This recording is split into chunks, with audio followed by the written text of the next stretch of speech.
ఖ్యాతిగానొసగే మనకు ఖ్యాతిగానొసగే మనకు స్తుతించెదం యేసుని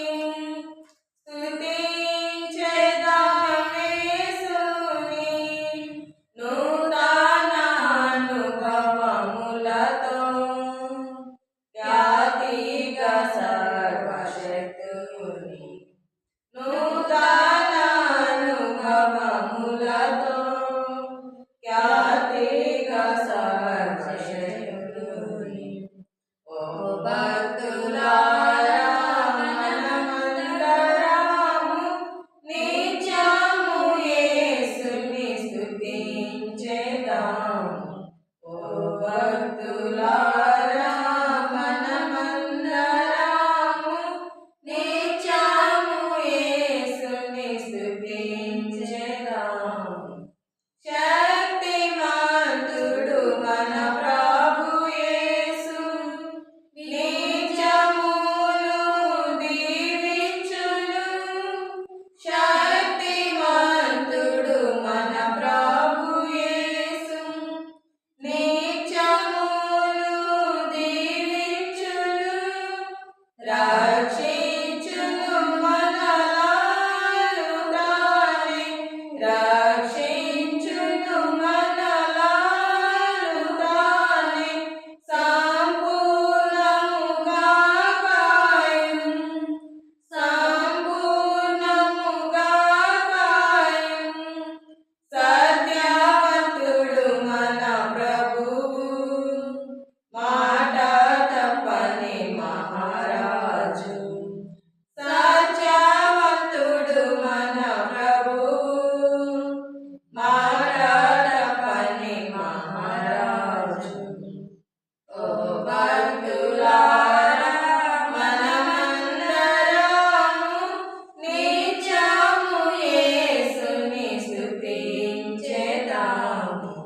ఓ భక్తులారా మనమందరము నిత్యము యేసుని స్తుతించెదము ఎన్ని శోధనలు వినున్నా తానే మనలను విడిపించును ఎన్ని శోధనలు వినున్నా తానే మనలను విడిపించును శోధింపబడెను యేసు శోధింపబడెను యేసు తన సహాయమునొసగును తన సహాయమునొసగును కనుపాపవలె ప్రభు కాయును నీచాము నిలచును మనతో కనుపాపవలె ప్రభు కాయును నీచాము నిలచును మనతో ఓ భక్తులారా మనమందరము నిత్యము యేసుని స్తుతించెదము ఓ భక్తులారా మనమందరము నిత్యము యేసుని స్తుతించెదము శక్తిమంతుడు మన ప్రభు యేసు తోట్రిల్లకుండా కాపాడును శక్తిమంతుడు మన ప్రభు యేసు తోట్రిల్లకుండా కాపాడును నిర్దోషులనుగా ప్రభువు నిర్దోషులనుగా ప్రభువు నిలుపును తన మహిమతో నిలుపును తన మహిమతో తలచుము తన కృపలను ఎన్నాడు విడువడు మనల తలచును తన కృపలను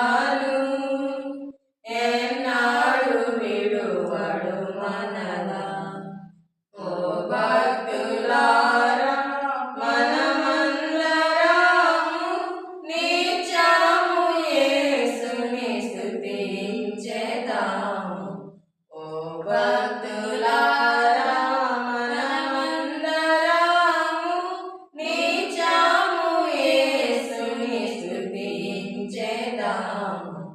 కృంగిన భక్తులారా మీరు భంగపరచు శత్రువుపై, కృంగిన భక్తులారా మీరు భంగపరచు శత్రువుపై, జగముపై చాటుడి జయము, జగముపై చాటుడి జయము. జయము జయమని ప్రభుకే, జయము జయమని ప్రభుకే, యుగాయుగములు మన ప్రభుకే.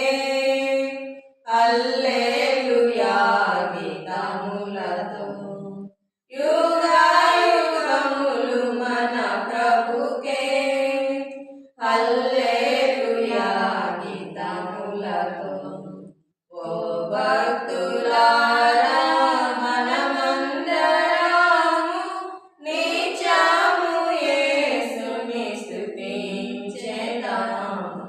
ఓ భక్తులారా మనమందరము నిత్యము యేసుని స్తుతించెదము.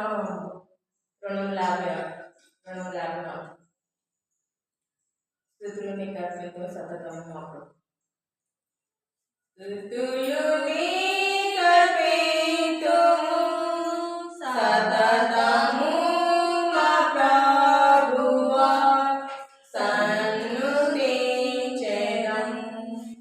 స్తుతులు నీకు అర్పితుము సతతము మా ప్రభువా, సన్నుతించెదము. గడచినట్టి కాలము కరుణతో గడిచితివి, గడచినట్టి కాలము కరుణతో గడిచితివి. వెలలేనట్టి నీ కృప చూపినట్టి మా ప్రభు, వెలలేనట్టి నీ కృప చూపినట్టి మా ప్రభు. స్తుతులు నీకు అర్పితుము సతతము మా ప్రభువా, సన్నుతించెదము. స్తుతులు నీకు అర్పితుము సతతము మా ప్రభువా, సన్నుతించెదము. నాదు దినములన్నిటిన్ నీదు క్షేమమేలును, నాదు దినములన్నిటిన్ నీదు క్షేమమేలును. నీదు జాడలన్నీయు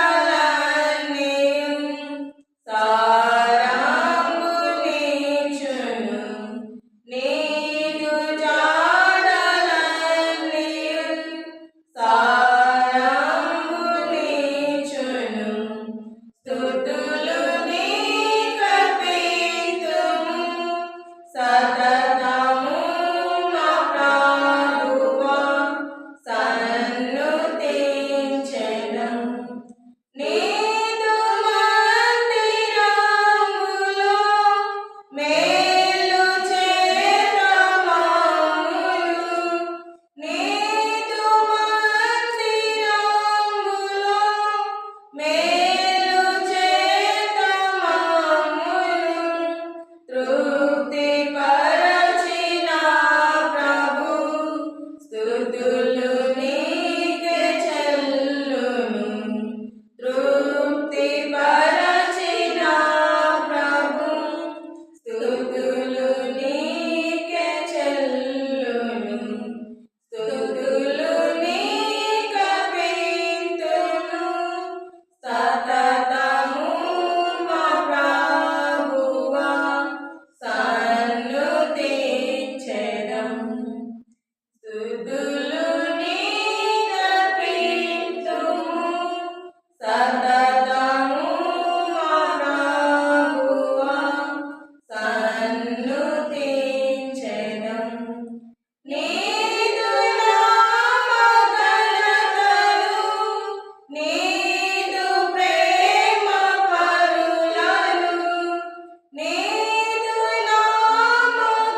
ప్రార్థనలో సహాయం చేయండి.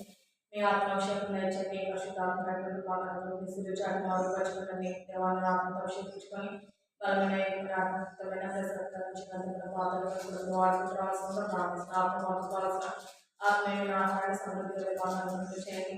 మా ప్రాణాలను దేహాలను సంపూర్ణంగా సేవించి పడుకున్న సంపూర్ణంగా సాయపడడానికి కావాల్సిన ఆత్మశక్తిని ఇచ్చి నడిపిస్తున్న ప్రార్థిస్తూ శక్తికారాన్ని లేపచ్చి కేవలం మీ నామకమైన మొదట బలార్పుకుంటుందని స్థితిస్తూ ఆత్మని చేత పట్టుకుని మీ బాధ్యత సాయం పడుచుకుంటున్నా అది వాటికంటే నుంచి వాటికి అతను శక్తి కలిగిన సాయం పడి వేసే పశువులను నాలుగు అడిగి పెట్టుకుంటున్నాం తండ్రి.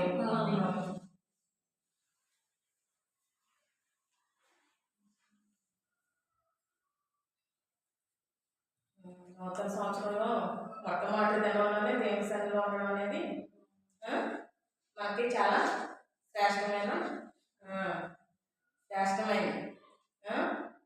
అనేక రకాలుగా ప్రారంభిస్తారు, కానీ మనం 31st నైట్ ఫస్ట్ తారీఖు ఈరోజు కూడా దేవుని సన్నిధిలో అంటే ఈ సంవత్సరం అంతా దేవుని ఆశీర్వాదాలు మన మీద ఉంటాయని అర్థం, అంతేనా? కాబట్టి మరి నూతన సంవత్సరంలోకి వచ్చాం, ఇంతకుముందు ఉన్నట్టే ఉండాలి మన జీవితాల్లో, అట్లా ఉండకూడదు. ఇంతకుముందు మనం దేవుని కొరకు ఏదైతే చేయలేకపోతే వచ్చామో దాన్ని చేయడానికి ఏం చేయాలంట? ప్రయాసపడాలి. కాబట్టి ప్రయాసపడాలి అంటే అది ఎట్లా మన వల్ల అవుతుందా? మన వల్ల అవ్వదు, అది అయ్యే పని కాదు. కాబట్టి దేవుని వాక్యాన్ని మనం ఏం చేయాలా? గణపరిచే వారికి ఉండాలి. దేవుని వాక్యానుసారంగా మన యొక్క ముందున్నటువంటి సంవత్సరాన్ని మనం ఏం చేయాలా? ప్రారంభించాలి. దేవుని వాక్యానుసారంగా మనం ఎప్పుడైతే నడుస్తూ ఉంటామో, అందుకని అంటాడు, ఏమంటాడు? కీర్తన 119 అధ్యాయం 105వ వచనంలో నీ వాక్యం నా పాదములకు చూడండి అన్నమాట. 119, 105.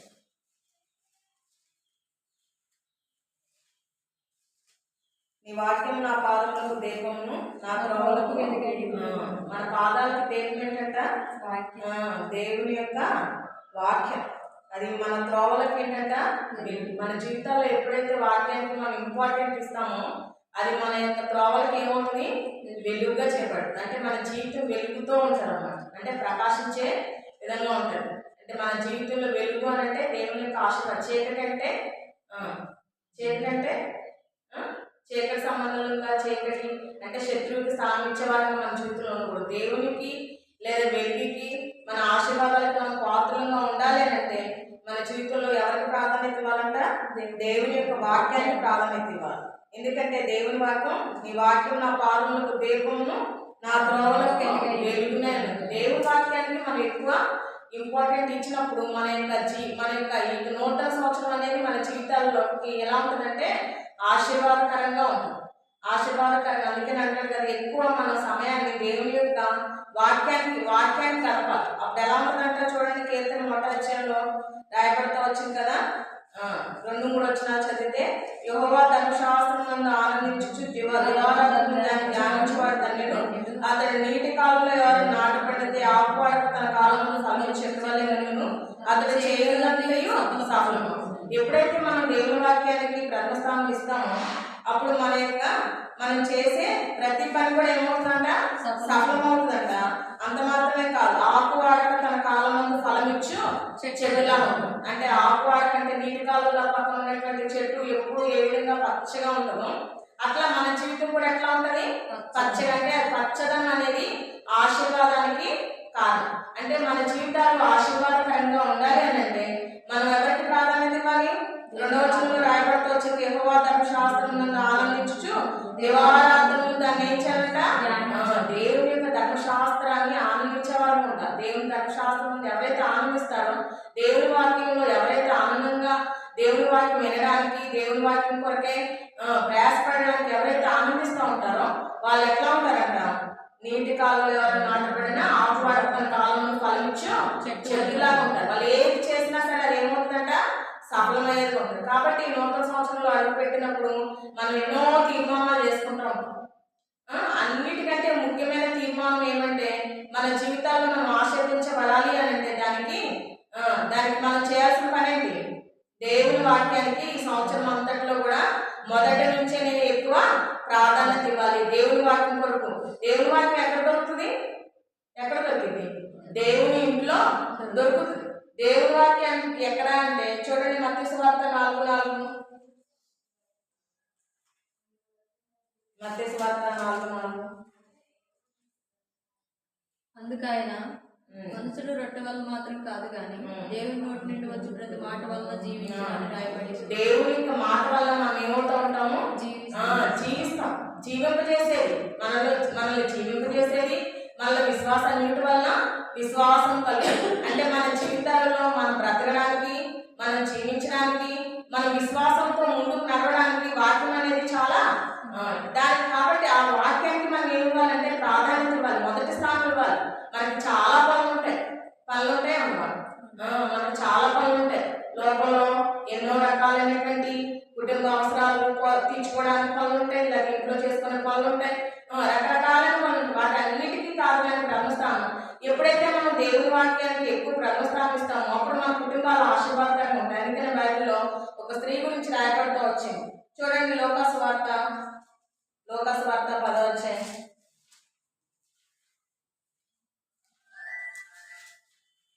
లోకాసు వార్త 10వ అధ్యాయం 39-40 వచ్చిన. ఆమెకు మరియా అనే సహోదరి ఉండేది. ఈమె యేసు పాదం మీద కూర్చుని ఆయన బోధ వింటున్నది. వార్త విస్తారమైన పనులు పెట్టుకున్న చేత తొందరపడి ఆయన యొద్దకు వచ్చి, ప్రభువా, నేను ఒంటరిగా పని చేయుటకు.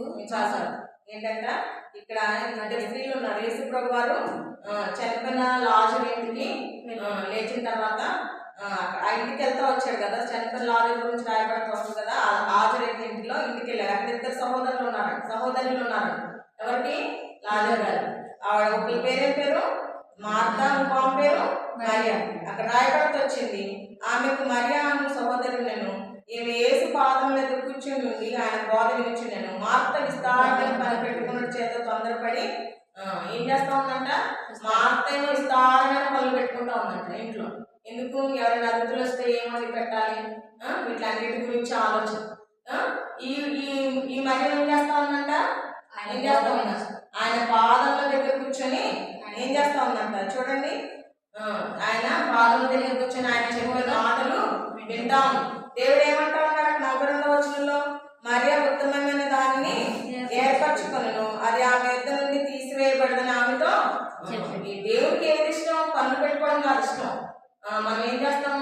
పనులు పెట్టుకుంటుంటాం. ఈ రోజు ప్రార్థనప్పుడు కంటే మనకేమొస్తాయి తెలుసా? ముందే చుట్టాలు వస్తారు, లేకపోతే పనులు వస్తాయి. ఏ పని అయినా సరే, లేదా సండే సెలవు అయితే ఆ రోజు అన్ని పనులు పెట్టుకుంటుంటాం. తర్వాత ఇట్లా మనం ఏం చేసుకుంటా ఉంటే పనులు కొరకే మన యొక్క సమయాన్ని మనం ఏం చేస్తూ ఉంటాం? వ్యర్థం చేస్తూ ఉంటాం. కానీ సంఘ ప్రార్థనైనా, స్త్రీల కుడుకులైనా, లేదా వార కార్యక్రమాలైనా, లేదా ఆదివారమైనా, ఏదైనా సరే అది దేవుని దినము, దేవుని యొక్క వాక్యము చెప్పే దినం. వాక్యానికి మనం ఏం చేయాలా? ఆ దినాన్ని మనం కేటాయించుకోవాలి, ప్రాధాన్యత ఇవ్వాలి. ఎప్పుడైతే మనం దేవుని సన్నిధిలో వారమంతా దేవుని వాక్యము వినబడుతున్నటువంటి సమయాల్లో దేవునికి మనం ప్రాధాన్యత ఇస్తాము, దేవుని వాక్యానికి ప్రాధాన్యత ఇస్తాము, అప్పుడు మనం ఏమవుతామంట? ఆశ్రదించుకో. దేవుడే చెప్తున్నాడు. ఏమంటున్నాడు? మరియ ఉత్తమమైన దాన్ని ఏర్పరచుకుంది. దేవుని వాక్యం వినడం అనేది ఉత్తమమైనటువంటి కార్యం. కాబట్టి మన జీవితాల్లో దేవుని వాక్యం కొరకే మనం ఏం చేయాలంట? ప్రాధాన్యత ఇచ్చేవారం ఉండాలి. దేవుని వాక్యం ఈరోజు దేవుని ఇంట్లో, మందిరంలో దేవుని వాక్యాన్ని బోధిస్తారంటే ఆ సమయాన్ని మనం ఏం చేసుకోకూడదు? పోగొట్టుకోకూడదు. ఎప్పుడైతే మనం అట్లాంటి ఉద్దేశంతో మనం ఉన్నట్లయితే ఆ యొక్క దినాలన్నీ కూడా మనకి ఎట్లా ఉంటాయంటే క్షేమకరంగా ఉంటాయి. కాబట్టి మొట్టమొదటిగా మనం మరియ ద్వారా మనం నేర్చుకునేది ఏంటంటే దేవుని వాక్యానికి ప్రాధాన్యత ఇస్తా వచ్చింది. మరి అక్కడ యేసు ప్రభువు కూడా చెప్తా ఉన్నాడు, మరియ ఉత్తమమైన దాన్ని ఏర్పరచుకోండి. మన జీవితాల్లో కూడా ఉత్తమమైన దానిని, దేవునికి ఇష్టమైనటువంటి కార్యం. కాబట్టి దేవుని వాక్యము, దేవుని యొక్క పాదాల దగ్గర కూర్చొని దేవుని వాక్యం వినడానికి మనం ఏం చేయాలంట? ప్రాధాన్యత ఇచ్చే వారంగా ఉండాలి. రెండవదిగా చూస్తే 1 సమూయేలు 1:18 వచనంలో చూడండి, ఆమె అతనితో నీ సేవకురాలైన నేను నీ దృష్టికి కృపనందును గాక అనెను. తరువాత ఆ స్త్రీ తన దారిని వెళ్ళిపోయి భోజనం చేయట నాటి నుండి దుఃఖముఖిగా నుండుట మానెను. ఇక్కడ 17వ వచనం కూడా చదివితే, అంతటా నీవు క్షేమంగా వెళ్ళుము, ఇశ్రాయేలు దేవునితో నీవు చేసుకుని మన ఆయన దయచేయను కాకని ఆమెతో చెప్పగా. ఇక్కడ హన్నాని మనం చూస్తా ఉన్నాం. ఏం చేస్తా వచ్చింది? తను ఎన్నో తన పరిస్థితి చూస్తే మనకు తెలుసు, చాలాసార్లు ధ్యానిస్తూ వచ్చాము. హన్నా తన యొక్క జీవితంలో తన యొక్క మరి ఆ యొక్క మరి తన భర్త యొక్క రెండో భార్య ద్వారా ఎంతో తను ఏమవుతా వచ్చింది? వేధించబడుతూ వచ్చింది, దుఃఖపడుతూ వచ్చింది, కన్నీరు విడుస్తూ వచ్చింది. అయితే ఒక దినాన్న దేవుని సన్నిధికి వచ్చింది. దేవుని మందిరంలో తను ప్రార్థన చేసుకుంటూ వచ్చింది, దేవుని సన్నిధిలో గడుపుతూ వచ్చింది, దేవునితో తను మనవి చేసుకుంటూ వచ్చింది. దేవా, నాకు ఒక కుమారుని ఇస్తే నీకు ఇస్తాను అని తను తీర్మానం చేసుకుని ఎప్పుడైతే దేవుని సన్నిధికి వెళ్ళి దేవుని దగ్గర తను మనవి చేసుకుంటూ వచ్చిందో, తను అక్కడ రాయబడతా వచ్చింది ఏంటంటే, నీ సేవకురాలని నీ దృష్టికి నేను కృప నొందిన. కాబట్టి మనం ఎప్పుడైతే మనం దేవుని సన్నిధిలో గడపడానికి ఇష్టపడతామో, మన యొక్క కష్ట పరిస్థితుల్లో కానీ, బాధల్లో కానీ, దుఃఖంలో కానీ, వేదనలో కానీ దేవుని సన్నిధిలోకి వచ్చి మనం మొరపెట్టే వాళ్ళని ఉంటామో, దేవునితో మనం చేసుకునే మనవి ఆయన మనకి ఏం చేస్తాడంట? దయచేసేవాడుగా ఉంటాడు. ఏం చేస్తాడంట? దయచేసేవాడు. అంత మాత్రమే కాదు, మనం దేవుని యొక్క కృప పొందేవాడు ఉంటాం. మనం అన్ని మీటింగ్స్కి వస్తాం, కానీ ప్రార్థన సమయం అంటే మనకి ప్రార్థన కుడికి అంటే ప్రార్థన అంటే ఎక్కువసేపు ఉంటుంది కాబట్టి ప్రార్థన కుడికి రావాలంటే ఏం చేస్తాం? నిర్లక్ష్యం చేస్తాం. కానీ మన జీవితాల్లో మనం కలిగి ఉండాల్సింది ఏంటంటే, దేవుని ఇంటిలోనికి వచ్చి ప్రార్థన చేసుకునేది మనం ఏం కలిగి ఉండాలి? అది మనకి దినచర్యగా కలిగి ఉండాలి. ఎప్పుడైతే మనం దేవుని ఇంట్లో ప్రార్థన చేస్తామో, ఆ ప్రార్థన ద్వారా మనం ఏం పొందుతూ ఉంటాం? దేవుని దగ్గర నుంచి గొప్ప పొందేవాళ్ళని ఉంటాం. దేవుని దగ్గర మనం చేసుకునే మనవి ఆయన మనకి ఏం చేస్తాడంట? దయచేస్తూ ఉంటాడు. కాబట్టి హన్నా ద్వారా మనం నేర్చుకోవాల్సింది ఏంటంటే, దేవుని ఇంటిలోనికి రావడం, దేవుని యొక్క సన్నిధిలో మనం చేసుకున్న ప్రతి దాన్ని మనకి ఆలోచిస్తాడనే విశ్వాసం. దేవుడు మనతో మాట్లాడతాడు, దేవుడు మనకు వాగ్దానం ఇస్తాడు. ఆ వాగ్దానం ప్రకారం మన జీవితాల్లో మన పరిస్థితులు అన్నింటిలో కూడా ఆయన కృపను మన పైన ఏం చేస్తాడంట? విస్తరింప చేసి మనకు ఆయన ఏం చేస్తాడు? సహాయం చేసేవాడుగా ఉంటాడు. మొట్టమొదటిగా ఉత్తమమైన దానిని దేవుని పాదాల దగ్గర కూర్చొని దేవుని వాక్యం వినడానికి ప్రాధాన్యత ఇవ్వాలి. మనం కొత్త సంవత్సరంలో అడుగు పెడతా వచ్చాం. మనం అందరం కూడా కోరుకుంది ఏంటంటే, ఈ సంవత్సరం అంతా నాకు ఆశీర్వాదకరంగా ఉండాలి, ఈ సంవత్సరంలో నేను అనేక మేలు నా జీవితంలో కావాలి, లేదా నేను ఈ సంవత్సరం ఏ విధంగా అయినా సరే అభివృద్ధి చెందాలని మనం కోరుకుంటాం. ఇలాంటి అభివృద్ధి మనం కావాలని కోరుకున్నప్పుడు మన జీవితంలో మనం చేయాల్సినవి ఏంటంటే, ఉత్తమమైన దాన్ని ఏర్పాటు చేసుకోవాలి. దేవుని పాదాల చెంత కూర్చొని దేవుని వాక్యానికి ప్రాధాన్యత ఇచ్చేవారంగా ఉండాలా. రెండోదిగా ఆయన ఇంట్లోకి వచ్చి మన యొక్క మనం ఆయనకి మొరపెట్టే వాళ్ళని ఉండాలి. అప్పుడు ఆయన మన ఆలకిస్తాడు. అంత మాత్రమే కాదు, దేవుని యొక్క కృపను మనం పొందుకుంటాం. కాబట్టి మన జీవితంలో ఉన్నటువంటి శ్రమలు, సమస్యలు, ఇరుకులు, ఇబ్బందులు, బాధలు, వీటన్నిటిలో కూడా అత్యధికమైన విషయాన్ని దేవుడు మనకు సహాయం చేస్తాడు. ఇచ్చాడా లేదా? హన్నా విషయంలో నాటి నుండి ఏం చేసిందంట? దుఃఖాక్రాంతురాలు ఉండడం మానేసుకుంటూ వచ్చిందంట. దేవుడు తప్పకుండా తన యొక్క మనం ఏం చేస్తూ వచ్చాడు? కింద వచ్చిన మనం చూస్తే దేవుడు తన మనం ఆలోచిస్తూ వచ్చాడు. తనకు చక్కని కుమారుని ఇస్తూ వచ్చాడు. తీసుకొచ్చి ఆ కుమారుని దేవుని ఇంట్లో దేవుని కొరకే, దేవుని పరిచయం కొరకే తను అప్పగిస్తూ వచ్చాడు. దేవుడు తనగా ఆలోచించాడా లేదా? మన జీవితాల్లో కూడా మనం రెండోదిగా మనం నేర్చుకోవాల్సింది ఏంటంటే, దేవుని మాట, దేవుని ఇంటికి, దేవుని యొక్క సన్నిధిలో మొరపెట్టే అనుభవాన్ని మనం కలిగి జీవించాలి. మూడవదిగా చూస్తే చూడండి, ఎస్తేరు గురించి మనం చూద్దాం. ఎస్తేరు 4:14.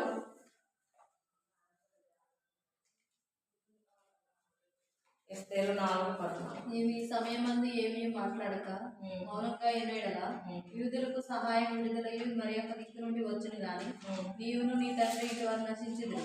నీవు ఈ సమయం బట్టి రాజ్యంకు వచ్చివేమో ఆలోచించుకుని చెప్పుమని. చూడండి, ఇక్కడ ఏమని చెప్తా ఉన్నాడు మొద్దుకై? నీవు ఈ సమయమందు ఏమీ మాట్లాడక మౌనంగా ఉన్నట్లా యూదులకు సహాయం విడుదలై మరొక దిక్కు నుండి వచ్చును గాని నీవును నీ తండ్రి ఇంటి వారు నశించుదురు. నీవు ఈ సమయం బట్టి రాజ్యములకు వచ్చిదివేమో ఆలోచించుకోమని చెప్తున్నాను. ఇక్కడ మొద్దుకై ఎస్తేరుకి ఇచ్చిన ఎస్తేరుతో చెప్తా ఉన్నాడు. ఏ విధంగా చెప్తున్నాడు? అక్కడ ఉన్నటువంటి రాజు దూతతో పంపిస్తా వచ్చాడు ఎస్తేరు దగ్గరికి. ఏమని? మనకి ఇప్పుడు మనం ఎలా ఉన్నాం? కష్ట పరిస్థితిలో ఉన్నాం. మన యొక్క జనాంగం, మన వంశాలంతా కూడా ఏమైపోతుంది? నశించిపోయే పరిస్థితుల్లో మనం ఉన్నాం. అయితే ఇప్పుడు నువ్వు ఎలా ఉండకూడదు? మౌనంగా ఉండకూడదు. ఒకవేళ నువ్వు మౌనంగా ఉంటే మనకి ఎట్లా అంట? మనకి దేవుడు యొక్క ప్రజల్ని నశింపచేయడు. సహాయం వేరొక దిక్కు నుంచి వస్తుంది. కానీ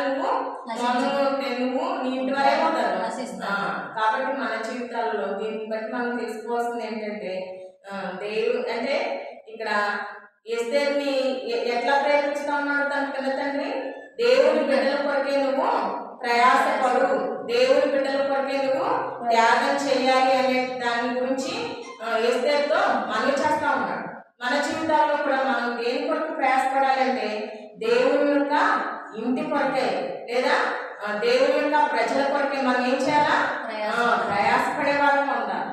దేవుని యొక్క ప్రజల కొరకే మనం ప్రయాసపడాలి. ఎట్లా ప్రయాసపడాలి? నిజంగా మరి తను న్యాయ వ్యతిరేకంగా మరి అక్కడ రాజుగారి దగ్గరికి వెళ్ళాలంటే అదంతో భయంతో కూడినటువంటి పరిస్థితి, అవునా? తర్వాత మరణానికి అప్పగించుకోవాల్సినటువంటి పరిస్థితి, తర్వాత అలాంటి భయంకరమైన మరణానికి అప్పగించుకోవాలి, భయంతో కూడినటువంటి అక్కడికి వెళ్ళడానికి వీళ్ళలేదు, రాజుగారి దగ్గరికి వెళ్ళి చెప్పడానికి వీళ్ళైనటువంటి పరిస్థితి. అలాంటి పరిస్థితుల్లో కూడా ఏం చేస్తా ఉంది? నువ్వు కనుక ఈ దినాన్ని మౌనంగా ఉంటే యూదులకు సహాయం ఎక్కడి నుంచి వస్తుంది? వేరే దిక్కు నుంచి వస్తుంది. అక్కడ ముందు మనం చూస్తే నెహెమ్యా ఉన్నాడు కదా, నెహెమ్యా ఏం చేసేవాడు? మందిరాన్ని బాగు చేశాడు. ఎవరి దగ్గర? రాజు. ఏ రాజు దగ్గర ఉన్నాడు నెహెమ్యా? ఈ ఆశ్వర్యేశ్వర తండ్రి దగ్గరే తను అధికారిగా ఉంటూ వచ్చాడు, పానదాయకుడుగా ఉంటూ వచ్చాడు కదా, గిన్నెందించేవాడుగా ఉంటూ వచ్చాడు. కాబట్టి ఒకవేళ అటు నుంచి అయినా తన సహాయం రావచ్చు. కానీ ఈ రోజున మనం దేవుని బిడ్డలకు సహాయం చేస్తే నీకు దేవునికి ఆశీర్వాదం ఉంటుందని పిల్ల తండ్రి ఎవరితో చెప్తా వచ్చాడు? ఎస్తేరుతో చెప్తూ వచ్చాడు. ఆ మాటకు తను ఏం చేస్తా వచ్చిందంటే లోపడతా వచ్చింది. ఇప్పుడు తన ముందే ఉందంటే నేను రాజు దగ్గరికి తన పర్మిషన్ లేకుండా వెళ్తే నేనేమైపోతాను? నశించిపోతాను, చనిపోతానని భయం తనలో ఉన్నప్పటికీ తను ఏం చేస్తా ఉంది? అక్కడ రాయబడతా వచ్చింది చూడండి, 16వ వచనంలో, నీవు పోయి షూషోను నందు కనపడిన యూదులందరినీ సమాజ మందిరములకు సమకూర్చి నా నిమిత్తము ఉపవాసం ఉండి 3 దినములు అన్నపానం చేయకునుడి. నేను నా పనికెత్తలను కూడా ఉపవాసం ఉండును. ప్రవేశించుట న్యాయ వ్యతిరేక్తంగా ఉన్నాను. నేను రాజునందుకు ప్రవేశించదు, నేను నశించేదాను. ఇక్కడ ఏమంటా ఉంది? మీరు నా కోసం ఏం చేయండి? ప్రార్థన చేయండి. నేను కూడా ఏం చేస్తాను? నా పనికర్తలతో కూడా ప్రార్థన చేస్తాను అని చెప్తా వచ్చు. చెప్పి ఏం చేస్తా ఉందంట? ఇప్పుడు అది న్యాయ వ్యతిరేక్తమైనప్పటికీ కూడా ఏం చేస్తా ఉంది? తప్పకుండా వెళ్తా వచ్చింది. ఎందుకంటే ఈ విధంగా ఉపవాసం అనేది ఎందుకు? వాళ్ళు రక్షించబడడానికి, ఆ యొక్క యోధా జనాంగం రక్షించబడడానికి ఉపవాసం అనేది ఏంటంట వాళ్ళకి అది చూడండి. ఉపవాస ప్రార్థన అనేది ఎందుకు అని అంటే చూడండి, జకర్యాలో రాయబడుతూ వచ్చింది. జకర్యా 8వ అధ్యాయం 19వ వచనం.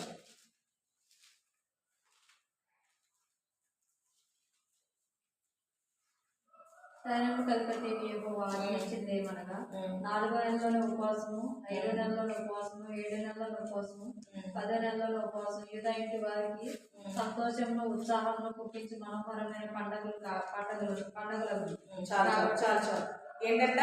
ఈ ఉపవాసాలు అనేవి ఏంటంట? సంతోషమును ఉత్సాహమును పుట్టించు మనోహరములైన పండుగలు. ఈ ఉపవాసం అంటే ఏంటంట? ఈ ఉపవాస పండుగలు అనేవి మన జీవితాల్లో ఏం చేస్తాయంట? సంతోషాన్ని, ఉత్సాహాన్ని పుట్టిస్తాయి. కాబట్టి ఇక్కడ పరిస్థితులన్నీ కూడా వ్యతిరేకంగా ఉన్నాయి, న్యాయ వ్యతిరేకంగా ఉన్నాయి. ఒకవేళ తను అక్కడికి వెళ్తే చనిపోవాల్సిన పరిస్థితి. కానీ ఆ యూదులు చేసేది ఏంటంటే ఏం చేసేవాళ్ళంటే ఉపవాసం ఏదైనా శ్రమ వచ్చినప్పుడు అందుకని గోలు పట్ట కట్టుకొని మొదటిపై కూడా అక్కడ ఏం చేస్తా ఉన్నాడు? ఆ సమాజ మందిరంలోకి యూదులందరినీ సమకూర్చి ప్రార్థన, ఉపవాసం చాటించి ప్రార్థన చేస్తా ఉన్నాడు. ఇక్కడ ఎస్తేరు కూడా తన పనికర్తలతో ఏం చేస్తా ఉంది? ప్రార్థన, ఉపవాసం చాటించి ప్రార్థన చేస్తాం. ఈ ఉపవాసం అనేది మన జీవితానికి ఏంటంట? సంతోషాన్ని, ఉత్సాహాన్ని పుట్టించే పరిస్థితి. కాబట్టి మన జీవితాల్లో మనం ఉత్సాహంగా, సంతోషంగా ఉండాలంటే మన జనాంగం కోసం ఏం చేయాలంటే మనం ఎంతో మంది లోపల ఏం చేస్తా ఉన్నారు? నశించిపోతా ఉన్నారు, నిత్య నరకానికి పాత్రలు అవుతా ఉన్నారు. ఎంతో భయంకరమైన పరిస్థితి, అవునా? మన చుట్టూ ఉన్నటువంటి వాళ్ళు మనం చూస్తూ ఉంటాం, వారు జీవించే జీవిత విధానాన్ని మనం చూస్తూ ఉంటాం. అలాంటి వారిని మనం చూసినప్పుడు మనకి ఏ ఉండాలా? వాళ్ళు నశించి నిత్య నరకానికి పోతే ఎవరి మీదకి వస్తుంది తీర్పు? వాళ్ళ యొక్క మన దేవుడి మీదకి వస్తుందా? మన మీదకి వస్తుంది. దేవుడు అడుగుతాడు, నీ పక్కన ఉన్నటువంటి వాళ్ళకి నువ్వు దేవుడి గురించి చెప్పలేదు, నీ రక్త సంబంధులకు దేవుని గురించి చెప్పలేదు. వాళ్ళ యొక్క రక్తం అంట మన కోసం ఏం చేస్తాంట, నేరారోపణ చేస్తూ ఉంటారు. కాబట్టి మన జీవితాల్లో వాళ్ళ కోసం మనం ఏం చేయాలా, ప్రార్థన చేసి ఉపవాసం నుండి ప్రార్థన చేయాలి. అందుకని అంటాడు దశలో ప్రసవ వేదన కలుగజేసి బిడ్డలు మనకి ప్రసవ వేదన ఉండాలి. దేని గురించి ప్రసవ వేదన? ఆత్మల గురించి, మన చుట్టూ నశించిపోతున్నటువంటి ఆత్మల గురించి, మన రక్త సంబంధం గురించి, మన ఇంట్లో వారి గురించి మనం ఏం కలిగి ఉండాలా, ప్రసవ వేదన కలిగి ఉండాలి. అక్కడ ఎస్తేరు చెప్తా ఉంది, మేము నశించినా నశించేదను అని అంటాం. మనం నశించుకోవడానికి ఇష్టపడము, మనం త్యాగం చేసుకోవడానికి ఇష్టపడము. తన ప్రాణం పోగొట్టుకోవడానికి కూడా తను ఇష్టపడి ఏం చేస్తా ఉంది, ఉపవాసం ఉండి దేవుని దగ్గర మొరపెడతా ఉంది. మనం ఆత్మల గురించి మనకి ఎలాంటి ప్రయాసాలు, నేను రక్షించబడ్డానా, నా కుటుంబం రక్షించబడిందా, నేను మందిరంలో కూర్చున్నానా, నేను ఆశ్రదించబడుతున్నానా, అది చాలు. మనం పక్కన ఎట్లా ఏమైపోయినా సరే మనకి ఏముండదు, అసలు ఆ పక్కన గురించిన ఆలోచన కూడా వాడు బాగుపడితే మళ్ళీ మనకు బాధ. కాబట్టి మనం ఎట్లా ఉండాలో ఎస్తేరు వలె నశించినా నశించేదను అన్న తీర్మానంతో ఉండాలి. అలాంటి తీర్మానం మనం కలిగి ఉంటే ఆత్మ కొరకైన భారం మనకు వస్తుంది. మన జనాంగం రక్షణ కొరకే, లేదా మన యొక్క కుటుంబ సభ్యుల రక్షణ కొరకే, మన రక్త సంబంధం రక్షణ, మన స్నేహితులు, మన బంధువులు, ఇరుగు పొరుగు వారి రక్షణ కోసం మనం ఏం చేయాలా, మనం ఏం చేసుకోవాలా, అక్కడ అర్పించుకోవాలి. ఈ అర్పించుకోవాలంటే ఎన్నో రకాల త్యాగాలు చేయాల్సిన పరిస్థితి. కాబట్టి ఇలాంటి పరిస్థితులు మనం ఎప్పుడైతే కలిగి దేవుని సన్నిధిలో మనం ఎప్పుడైతే ప్రసవ వేదన కలిగి జీవిస్తూ ఉంటామో అప్పుడు ఏమొస్తుందంట, సంతోషమును ఉత్సాహము పుట్టించును మనోహరములైన మనోహరమైన పరిస్థితులు మన జీవితాల్లో మనం అనుభవించగలుగుతాం. ఇతరులను మనం రక్షించుకున్నప్పుడు, ఇతరులను దేవుని దగ్గరికి మనం తీసుకురాగలిగినప్పుడు మనం ఏమవుతామంట, మనం సంతోషంగా ఉండడం మాత్రమే కాదు, ఉత్సాహంగా ఉండడం మాత్రమే కాదు, మనోహరమైనటువంటి పరిస్థితులు, సంతోషకరమైన పరిస్థితులు మన జీవితాల్లో మనం అనుభవించే వాళ్ళము. కాబట్టి అంత మాత్రమే కాదు, మన జీవితాల్లో ఏముండాలా, నిత్యం వారి కొరకే విజ్ఞాపన చేసే పరిస్థితులు కలిగి ఉండాలి. అందుకని అంటాడు చూడండి, మొదటి అధ్యాయం మొదటి వచనంలో చూస్తే, మీరు నెమ్మదిగాను సుఖంగాను బ్రతుకు నిమిత్తము చదవం.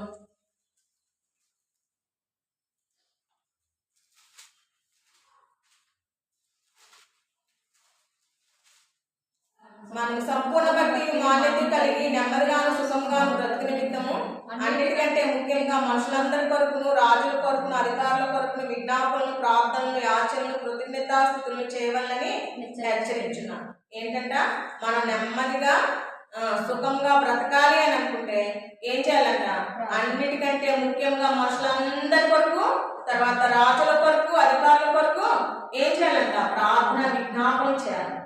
ప్రార్థన విజ్ఞాపన మత్తయి సువార్త 26:41 రాయబడుతుంది చూడండి ఒక మాట.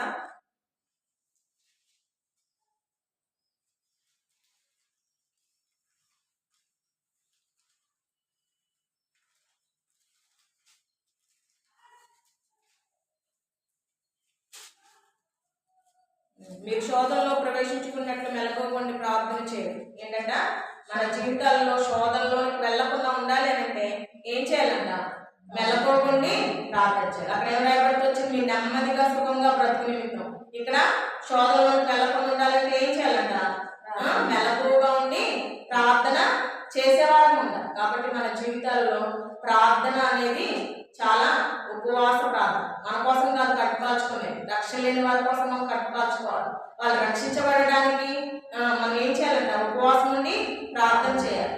అప్పుడు మన జీవితాల్లో మనం ఎట్లా ఉంటామంట, ఉత్సాహంగా, సంతోషంగా మనం జీవించగలుగుతాం. మన మనోహరమైనటువంటి దినాలను మనం అనుభవించగలుగుతాం. కాబట్టి మన జీవితాలలో మనం ఈ యొక్క నూతన సంవత్సరంలో తీర్మానం చేసుకోవాలి, దేవా ఈ సంవత్సరంలో కొన్ని ఆత్మలైన సంపాదించుకోవడానికి నాకు ప్రసవ వేదన దయచేయండి. ఉపవాసం నుండి వాళ్ళ కోసం ఒక్క వారమైనా ఉపవాసం నుండి, వారం అంతట్లో ఒక్క రోజైనా ఉపవాసం ఉండి నూతన ఆత్మల కొరకే నేను భారం కలిగి, నా చుట్టూ నా బంధువులు, నా స్నేహితులు, నా ఇరుగు పొరుగు వారి కొరకే నేను ప్రయాసపడేదాకా, మరి ఎస్తేరు ఏ విధంగా నేను నశించేదను అని ఏ విధంగా తీర్మానం చేసుకుంటూ వచ్చిందో అట్లాంటి తీర్మానం కలిగి మనం ఏం చేయాలంట, ఈ సంవత్సరం మనం తీర్మానం చేసుకోవాలి. తీర్మానం చేసుకొని కనీసం ఒక్క ఆత్మనైనా దేవుడి కొరకు మనం ఏం చేయాలా, మన జీవితాలలో ఆత్మలు లేకపోతే అంజూరపు చెట్టు వలె మనల్ని చూసి దేవుడు ఎప్పుడు కూడా సంతోషించడం. ఆయన ఆకలి మనం తీర్చలేం కాబట్టి ఒక ఆత్మైన దేవుని కొరకు సంపాదించుకోవడానికి ఎస్తేరు వల్ల మనం ఏం చేసుకోవాలా, తీర్మానం తీసుకోవాలి. తర్వాత చూడండి, మనం మన జీవితాల్లో ఎప్పుడైతే దేవుని వాక్యానికి మనం ప్రాధాన్యత ఇస్తూ ఉంటామో అప్పుడు మనం మన జీవితంలో ధన్యులుగా చేపడతాం. ఇక్కడ 3 వ్యక్తులు మనం చూస్తూ వచ్చాం. మరి ఉత్తమమైన దాన్ని ఏర్పాటు చేసుకుంటూ వచ్చింది. అన్న విషయంలో మనం చూస్తే దేవుడి సన్నిధికి వచ్చి ఎప్పుడైతే మనం చేసుకుంటూ వచ్చిందో ఆ ప్రార్థన దేవుడు ఆలకిస్తూ వచ్చాడు. కృపణందిగా ఆవిడ చేసుకున్న మనవి దేవుడు ఆలకించిన వాడుగా ఉంటూ వచ్చాడు. అంటే మనం దేవుడి సన్నిధిలోకి వచ్చి ప్రార్థించే వారంగా ఉండాలా. దేవుడు మూడోదిగా మనం చూస్తే ఎస్తేరు వలె తన యొక్క ప్రజల కొరకే తను ఏ విధంగా మరి తను నశించదని అన్నట్లుగా ఉందో మన జీవితంలో కూడా మన ఆత్మల కొరకే అలాంటి స్థితిని మనం కలిగి జీవించినప్పుడు దేవుడు మనకి ఈ సంవత్సరాన్ని ఆశీర్వాదకరంగా మార్చేవాడు ఉంటాడు. అంత మాత్రమే కాదు, దేవుడి వాక్యానికి మనం ఏం చేయాలంటే ప్రాధాన్యత ఇచ్చేవారంగా ఉండాలి. అందుకే నేను రాయబడుతూ వచ్చిన చూడండి, లోకాసు వార్త 11:8 వచ్చినలో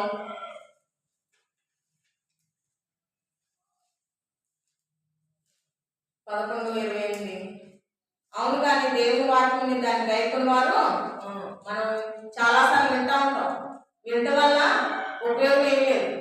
ఏం చేయాలంటే దాన్ని ఏం చేయాలి, ఆచరణలో పెట్టాలి, గైకొనే వారంగా ఉండాలి. దేవుని వాక్యాన్ని ఎవరైతే గైకుంటారో వాళ్ళు ఏంటంట ధన్యులు.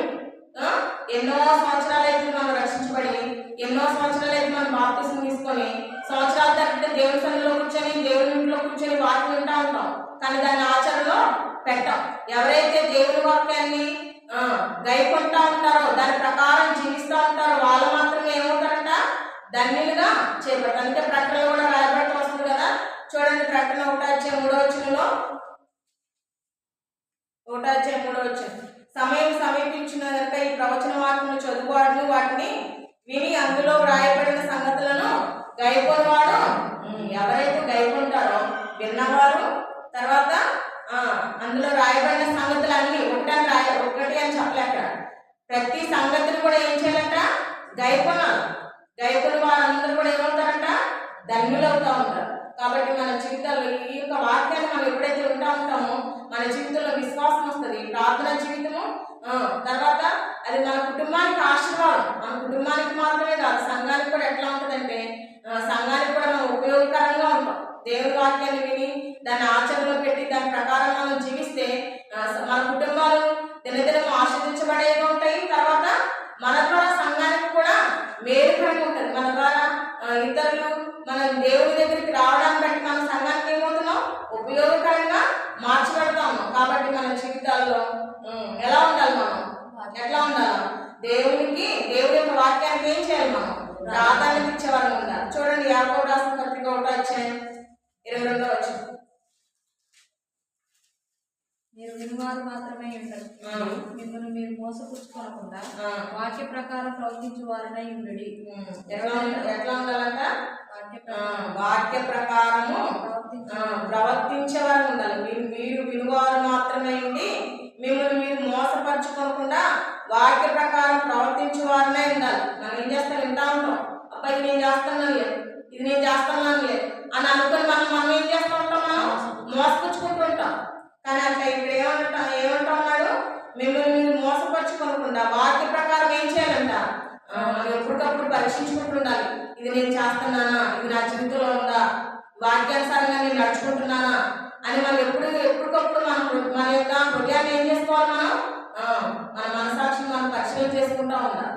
దేవుడు వాక్యానుసారంగా నడుచుకోలేదు మనం నేను వినడం వల్ల మనం మోసపరుచుకొని నేను వింటా ఉన్నాను, ఇది నేను చేస్తా ఉన్నాను కాదు. మనం చేస్తున్నామా లేదనేది మనం ఎప్పుడు కూడా ఏం చేయాలా, పరీక్షించుకునే వారం ఉండాలి. ఎట్లా పరీక్షించుకోవాలంటే చూడండి, ఏ రాసిన పత్రిక దేవుని వాక్యానుసారంగా ఉంటే ఎలాంటి ఆశీర్వాదం ఉంటుందో చూస్తాం. చూడండి, 7:36.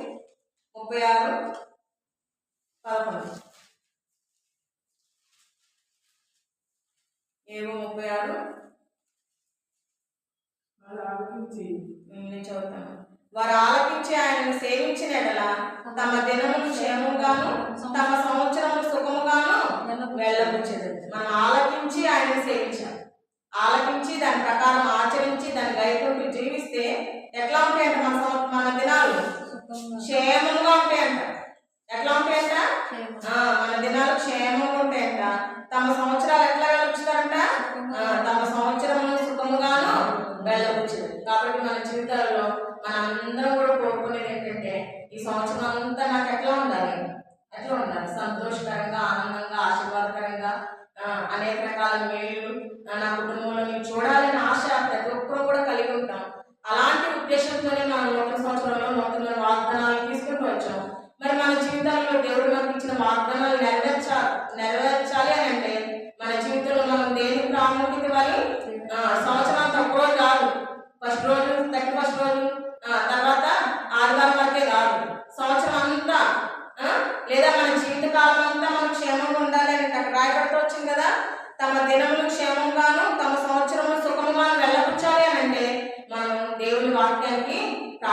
ఇచ్చేవారు ఉండాలి.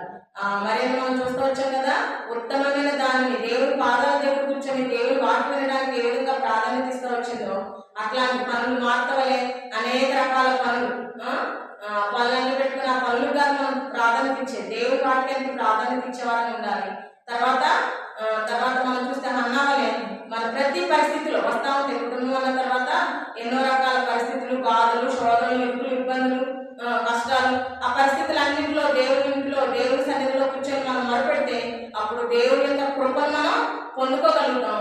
తర్వాత మన కోసమే కాదు, మన యొక్క జనాంగం, మన యొక్క ఇరుగు పొరుగు, మన యొక్క రక్త సంబంధులు, మన ఇంటి వారి రక్షణ కొరకే కూడా మనం ఏం చేయాలంట, మనకు మనం త్యాగం చేసుకోవాలి. మీరు నశించిందని ఏ విధంగా మరి త్యాగం చేస్తూ వచ్చిందో అట్లా మన ప్రాణాత్మ దేహాలను అప్పగించుకొని వారి కొరకే మనం ఏం చేయాలా, ఉపవాసం ఉండి ప్రార్థన చేసేవారు ఉన్నారు. వారి కోసం కాల్చుకోవాలి మనం కడుపు. ఉపవాసం ఉండి మనం ప్రార్థన చేసినప్పుడు ఆత్మను మనం రక్షించుకోగలుగుతాము. ఆ యొక్క ఉపవాస ప్రార్థన ద్వారా మన జీవితాలలో ఏముంటుందంట, ఉత్సాహం, సంతోషము, మనోహరమైనటువంటి స్థితిని వాళ్ళు రక్షించబడితే అప్పుడు మనకు సంతోషం. లేదా మన కుటుంబాల్లో కూడా దేవుడు గొప్ప సంతోషాన్ని ఇచ్చేవాడు ఉంటాడు. మన జీవితాల్లో కూడా గొప్ప సంతోషాన్ని ఇచ్చేవాడుగా ఉంటాడు. కాబట్టి మన జీవితాలలో ఈ యొక్క ముగ్గురు వ్యక్తుల వల్లే మన జీవితం ఈ సంవత్సరం అంతట్లో కూడా దేవుని వాక్యానికి ప్రాధాన్యత ఇస్తూ దేవుని కొరకే మనం జీవించినప్పుడు దేవుని యొక్క ఆశీర్వాదాలను పొందుకునే వాళ్ళు ఉంటారు. అక్కడ 36:11 రాయబడితే వచ్చినట్లుగా ఎట్లా ఉంటాయంట, మన దినాలన్నీ కూడా ఎట్లా ఉంటాయి, క్షేమంగా ఉంటాయంట. ఆయన్ని సేవిస్తే, ఆయన మాట విని ఆయన్ని సేవిస్తే మన దినాలన్నీ క్షేమంగాను, మన సంవత్సరాలన్నీ కూడా సుఖంగా వెళ్ళవచ్చు. తన కింద వచనంలో కూడా ఉంది. అది ఒక మాట చదువుతాను నేను. వారు ఆలకింపని ఎడల వారు ఏమవుతారంట, చదవండి, మీరు చదవండి. వారి బాణముల చేత కూలి నశించెదరు, జ్ఞానం లేక చనిపోయారు. అలాంటి పరిస్థితులు కావాలని మనం కోరుకోం కదా. కాబట్టి మన జీవితాలలో ఎట్లా ఉండాలా, మన యొక్క దినాలన్నీ కూడా క్షేమంగా ఉండాలా, మన సంవత్సరాలన్నీ కూడా సుఖంగా ఉండాలని మనం కోరుకుంటాం. కాబట్టి ఆ విధంగా మన జీవితంలో ఈ సంవత్సరం అంతా కూడా దీవెన ఆశీర్వాదాన్ని మనం పొందాలి. మన కుటుంబాల అభివృద్ధిలోకి రావాలి అంటే మనం ఏం చేయాలి, ఏం చేయాల్సిన అవసరం లేదా, ఏం చేయాలి, దేవుని పాదాల దగ్గర కూర్చోడానికి, దేవుని సన్నిధిలో మొరపెట్టడానికి, దేవుని యొక్క ప్రజల కొరకే, మన నశించిపోతున్నటువంటి ఆత్మల కొరకే మనం ఏం కలిగి ఉండాలి, భారం కలిగి ప్రసవేదనతో వారి కొరకే మనం ప్రార్థించినప్పుడు నిజంగా మనం ఆశతో ప్రార్థిస్తే దేవుడు ఆత్మలు ఏం చేస్తాడు, తప్పకుండా సమకూర్చేవాడుగా ఉంటాడు. కాబట్టి అలాంటి ఉద్దేశంతో ముందుకు వెళ్ళినప్పుడు నీ జీవితంలో సుఖమైనటువంటి దినాలను, సంతోషకరమైనటువంటి మనోహరమైనటువంటి దినాలను మనం చూడగలుగుతామని పరిశుద్ధ గ్రంథంలో రాయబడతా వచ్చింది. కాబట్టి అలాంటి తీర్మానంతో మనం వెళ్ళినప్పుడు మన కుటుంబం ఆశీర్వాదకరంగా, మన జీవితాలు మన కుటుంబం మన వరకే కాదు కానీ ఆశీర్వాదం అనేకులకు, సంఘానికి మేలుకరంగా అనేకులకు కూడా ఆశీర్వాదకరంగా దేవుడు మన జీవితాలను ఉంచేవాడు. విధంగా దేవుడు నిన్ను నన్ను సిద్ధపరచాలని కోరుకుంటా ఉన్నాడు. మనం చేయాల్సిన ఫస్ట్ కీర్తనలో రాయబడుతూ వచ్చింది కదా, మనం చేసే అన్ని కూడా సఫలం కావాలి అని అంటే ఎట్లా ఉండాలి, యెహోవా ధర్మశాస్త్రం ఆనందించుచు దివారాత్రులు దాన్ని ఏం చేయాలి కదా, ధ్యానించినప్పుడు మనం ఏమవుతాం, ధన్యుడిగా చేయబడతాం. దేవుడు ఆ విధంగా మనల్ని సిద్ధపరచుకుందాం. ప్రార్థనలో చేయండి, ప్రార్థించండి.